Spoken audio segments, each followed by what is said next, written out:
Buying a drone can be super exciting. The possibilities are endless.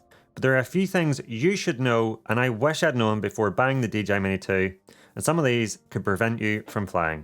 Let's jump right in. Today, we're going to talk about things I wish I'd known before buying the DJI Mini 2, or really any drone. And these range from buying the wrong package to not being able to fly your drone in certain areas, such as your home. If you're buying a new drone, then here's a few things I really think you should be aware of. Check your country's drone law. Now, it would be impossible for me in this short video to go over specific drone laws for specific countries for specific drones. But please, if you're buying a drone, search the drone law for your country and for the weight class of drone you're planning to buy. I've had countless friends and countless people reach out to me who have bought a drone, and either they've bought the drone and then realized that they can't fly it in certain ways without maybe certain certifications, or they've been flying the drone for a while and someone has came up to them and said, you can't really be flying this drone here. And only then they've went online, searched the drone law, and realized that they really shouldn't have been flying their drone in that way in that location. It can be really easy as a beginner to think, well, I'll just buy this big drone, I can fly it anywhere and just go out and start flying it. But unfortunately, that's not the case. There are laws and restrictions which dictate where and how you can fly it. So for example, the DJI Mini 2, a really lightweight drone, 249 grams, is what we call an A1 class drone here in the UK. And all you need to do with that drone is register it, and then you can fly it basically anywhere. The only way you can't fly it is over groups of people. I know it can be a little bit of a buzzkill when we talk about drone laws, but it is just something to be aware of to make sure you're flying safely. Check that your house isn't within a no-fly zone. So DJI drones use something called geofencing, and this uses GPS and positioning technology to make sure that you don't take your drone off in a no-fly zone. How annoying would it be to buy a drone such as the DJI Mini 2, go out to your big back garden for the first time to test it out and realize you're in a no-fly zone and you can't take off. And the thing is, if you're in a no-fly zone, you can't take the drone off because of this geofencing, even if you're inside your house. You're not going to be inside your house flying bigger drones such as the Air 2S, but you might be trying to take your DJI Mini 2 off inside. It's really quick to check. Before you fly your drone, just download the DJI Fly app, tap the top left corner, and it will bring up a map with the restricted fly zones on it. That way you can quickly see if your house or area is in a no-fly zone. You can also check out the DJI Fly Zone map. I'll put a link down below, and this is the same as what you can see on the app, and it will show you if your house is in a no-fly zone.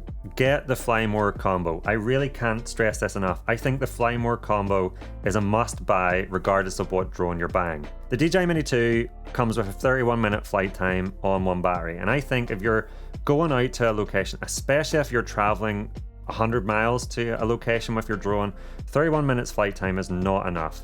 Again, that's my opinion, but I really think that's the case. And for the price of the Fly More combo, you get 2 more batteries, so 3 batteries in total. You get spare props, you get a shoulder bag. The thing is, for the additional price of 2 batteries, if you were to buy them separately, you might as well pick up the Fly More combo. And this takes your flight time from 31 minutes to an hour and a half. And that is just so much more. Something I personally like to do when I go to a location, especially with the DJI Mini 2, is I'll use one battery for scouting the location, trying to find the best angles with the drone.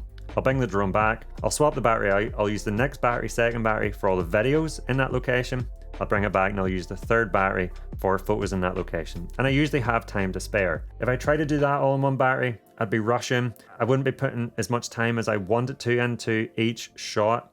And so I think having that extended flight time allows you to be a little slower, a little more focused, and in general get much better footage and photos with your drone. Honestly, if you can afford it, I really recommend you pick up the Fly More combo. Check your regular flying areas aren't in no-fly zones. So this is kind of similar to the no-fly zone around your house point I mentioned earlier in this video, but this goes for your regular flying areas. Areas around airports, for example, or other zones are either restricted so you can't fly your drone without permissions, or are no-fly zones so you can't fly them at all. And again, it would suck to find out that most of your local areas where you plan to fly the drone most of the time are areas that are heavily restricted or you can't fly at all. It's really simple to find out. You just use the same methods I mentioned before. Either go into the app, tap the top left corner and find out if your local areas where you normally fly your drone are restricted or no-fly zones, or you can use the fly zone map. Again, it's linked down below. It's really just worth checking this out so you're aware of the restrictions, if there are any,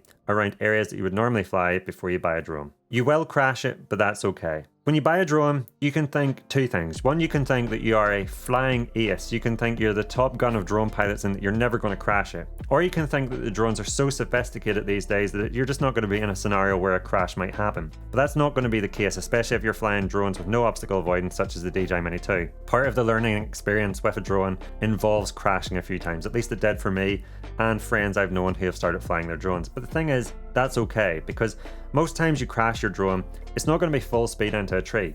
You're just going to clip an object as you come down to land. You might clip a power line momentarily, and usually the drone will self-right itself. Usually the worst that happens is you break a prop, and again, this is why the Fly More combo is worth buying, because you have spare props, you can simply switch them out. But if you didn't buy the Fly More combo, you can always buy spare props and replace them very quickly. It's all part of the learning experience. But the thing is, some people after they crash their drone once or twice become discouraged. They think they're not a very good drone pilot. They think because they've crashed so much that they're just never going to be good at drone flying, or they become nervous about flying a drone. But I just want you to know that crashing is part of the learning experience with a drone, and to expect it. It's part of the learning experience. It's going to happen.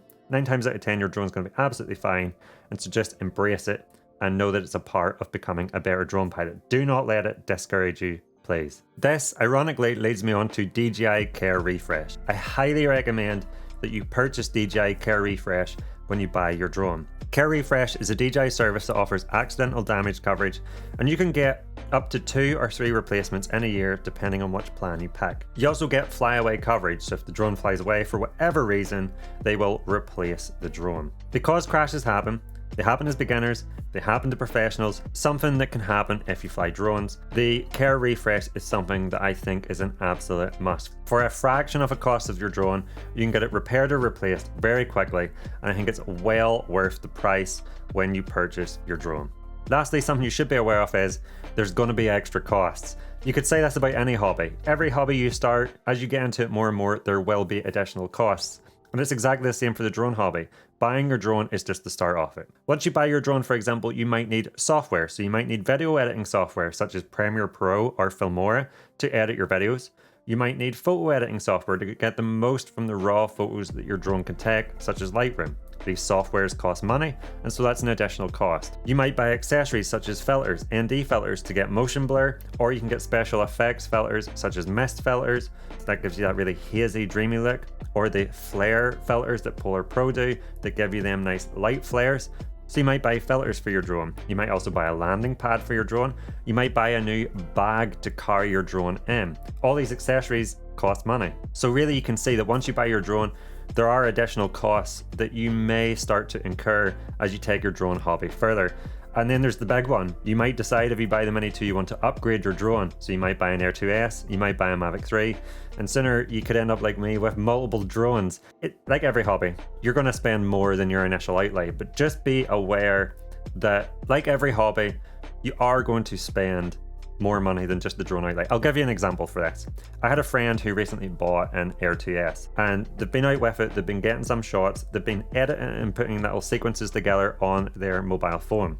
But they're now wanting to put more advanced sequences together on their computer. So they got some video editing software on their computer, but they've realized now that their computer isn't high spec enough to process and play 4K footage. And so they're now looking at upgrading their computer, and that is an additional cost. So you can see how it can happen. So it's just something to be aware of and something you should know before purchasing your drone. So have I missed anything? Is there something you wish you had known before buying your first drone?